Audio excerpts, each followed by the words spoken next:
Here and now, the program featuring the news and interests of the African American community. Here's your host, Sandra Bookman. Coming up, the impact of scams on people of color, the findings in a new AARP report, consumer fraud in America, the Black experience. Also ahead, how the Black Economic Fund is helping minority businesses survive and thrive. The Riverside Hawks celebrating 60 years of basketball, education, and community. And the creative team behind a new children's book, I'm Dreaming of a Brown Christmas. That's all ahead on Here and Now. Our next guests make up the creative team behind a new children's book, I'm Dreaming of a Brown Christmas. Of course, it is perfect for the season. And joining us today, author Vernon Gibbs and illustrator Stephen T. Gray. So nice to meet both of you. Thank you for having us. Yes. You are extremely talented young men, and I have to say, this book is beautiful. It really is. Thank you. I'll start with you, Vernon. Talk to me about the inspiration for this.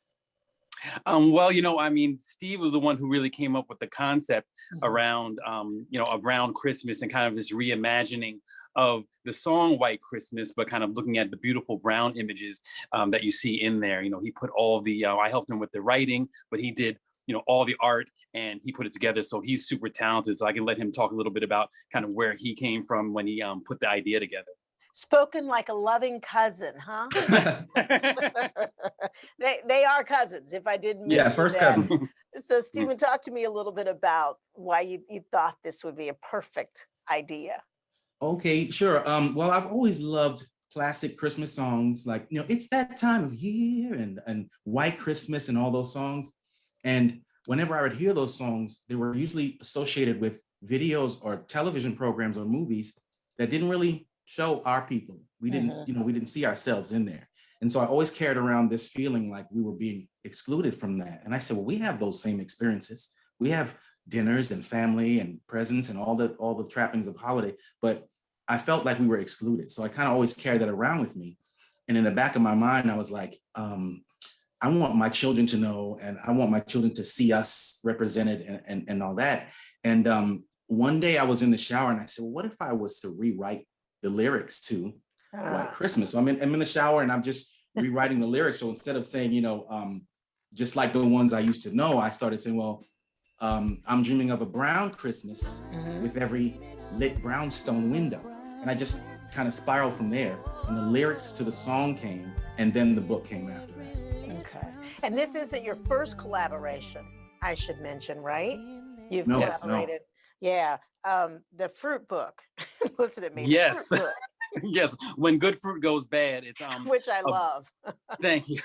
Yeah, it was inspired by my life as a stay-at-home dad. I've been a stay-at-home dad for about 6 years now. I have twins who are 6 years old and an 8-year-old. They're all in school now, so I have a little bit more free time. It's still a lot of things to do around the house, but it was inspired by just my son wanting to throw out a banana that was a little bit brown. And I said, no, that's perfectly good. You can use it in a smoothie or banana bread. And I said, you know what? That might be a good story about talking about what do people do when good fruit goes bad. And it wasn't necessarily a bad piece of fruit. It was just a little brown and bruised. And I thought there was a really great story there about eating healthy, creating less waste, but also knowing that even with your bumps and bruises, you still have value. So that was kind of our first collaboration. Steve and I have a lot of ideas about books, and this is one that kept kind of rising to the top. So we were able to put that together. And yeah, what is it and what's it like being able to collaborate with your cousin and make the things that you both have dreamed about a reality? It is great. Yeah. I mean, I'm sorry. It's awesome because we've always been really close.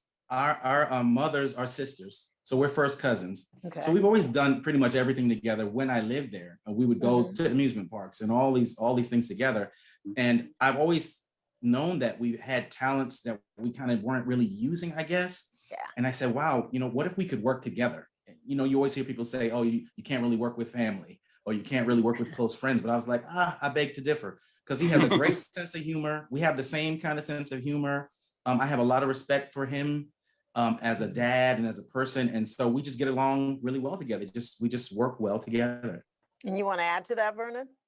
Yeah, I mean, I can't really, throw anything on top of that too much. I mean, he introduced me to roller coasters. He introduced me to all kinds of things in my life. And, we're like brothers and we'd always wanted to do something together. So we kept, throwing ideas back and forth and said, what, let's make this work. Let's find a product that we both feel, really confident about. And that's when the fruit book came out. And then we talked about the Christmas book and, it's a 2-year process just to get a book done and do all these things. And we were able to get it funded through a Kickstarter, which was even more amazing. We did it over the summer to be able to print the book, and the books have arrived and we're really happy with it. So we're glad that, this is the start of just, hopefully more projects that we have coming in the future.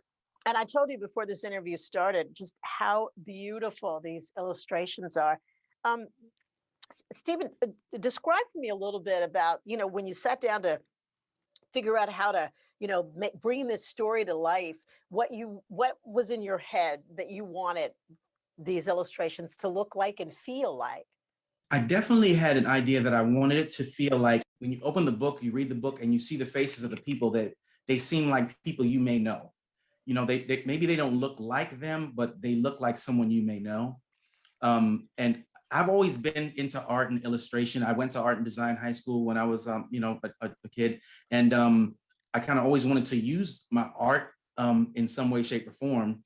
And this was just another one of those opportunities to try to do that. I wanted to be a quality book. I wanted to be a gift book. I didn't want it to be something that, you might look at and maybe toss, but maybe something you revisit every year, or that you pass down to or give to someone, and that it just holds value, sort of like Norman Rockwell or artists of that caliber, something in that vein.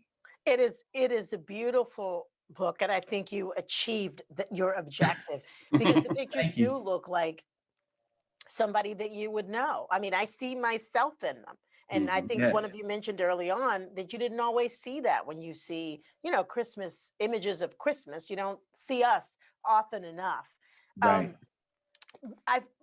We found it very interesting that you guys, Kickstarter helped fund this Dreaming of a Brown Christmas. Tell me a little bit about that. Yeah. So as I've funded other Kickstarters, and basically Kickstarter is when, you're getting kind of crowdfunding to get something created. It could be a book, it could be a suitcase, whatever it is. And I had done it before. We had talked about, we really want to make a gift book. You saw the effects on the cover, the snowflakes and all these things. And we said the best quality book we can get is if we print in bulk, and maybe if we can find some overseas partners or find someone in the States that can print the book for us and get it to us in time for the holidays. We found this great printer in Jostens, and they were able to get the book to us, within, the last week they pretty much arrived. So you're one of the first people to get a copy of the book. And we didn't know the Kickstarter would work. We did it. I was on vacation. Steve was somewhere else. We said, let's run it. Let's make it happen. And in 2 weeks, we asked for $8,500 in order to get 2,000 books printed. And we ended up raising almost 11,000. So so it was amazing. The outpouring of support, and the people who missed it were upset, but we said, don't worry, we're gonna have more than enough copies to share. So don't worry, you'll get your copy in time for the holidays. So it was really great to see that outpouring of support for a project that sometimes these projects don't get funded at all, but to have that happen and see that we were going to get the version of the book that Steve really wanted. You've seen the pictures, you've seen how the quality of it. So we're really happy with how that worked out. And just out of curiosity, Steve, how long did it take you how long did it take you guys to get this together, to get the illustrations done? And it was a 2-year process. It started out with the song, with the lyrics to the song. And then we just said, well, this would make a pretty good book. And so I just started sketching some ideas, and pulling in reference material and stuff, and just putting the pages together, sketching ideas, and just deciding, well, this one would work for this set of lyrics and such. And because I actually work full time, I was doing this at night, and so, I had limited amount of time to do the artwork. So that also contributed to why it took so long to do. I mean, but you got it right. And you got it done. And Vernon, you said earlier, you're a stay-at-home dad, you're an architect.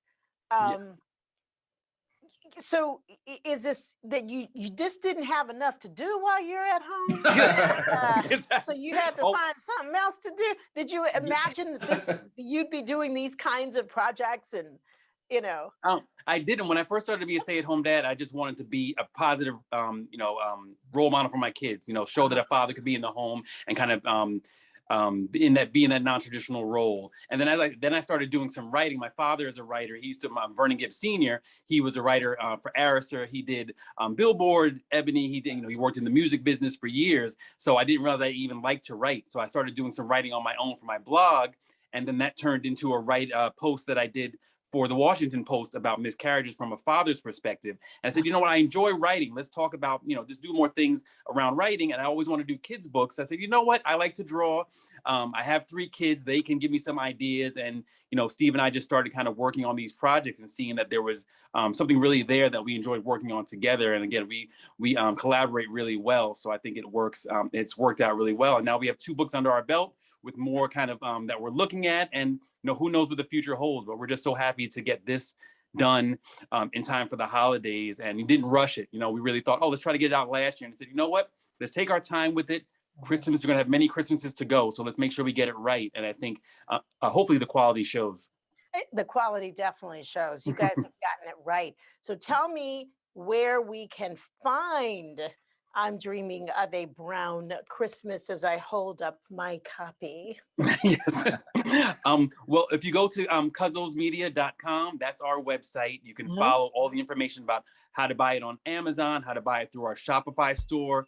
And we actually have a song that Steve put together called I'm Dreaming of a Brown Christmas. And if anyone purchases the book through the Shopify site and they use a special code just for your viewers called Here and Now 2021, if they put that code in at checkout, they'll actually get to download the song for free. It's a beautiful song that Steve composed that goes along with the book. So if they go to cuzzosmedia.com, they can find all the information about the book there.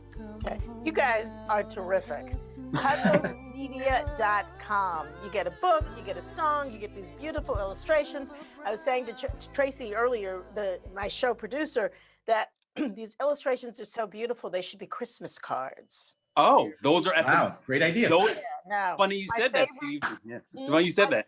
Yeah, my favorite is the one with the illustration with the brownstones. I think it's because I live in Harlem. Love it. Oh, there you go. I love it. Where he's looking out the window? Mm-hmm. Yeah. Yes. I love it. And they're all lovely, but for some reason that one just, Yeah. Spoke to you. Pleasure to meet you guys. I can't wait to see what you do next because I know something else is coming. Oh yeah. Okay. Oh yeah. Yes, yes, right. absolutely. A lot of ideas. You guys have a great holiday and much success with the book. Thank you so much for having us. Thank you. Thank you so much. Sandra Bookman and Here and Now will be right back.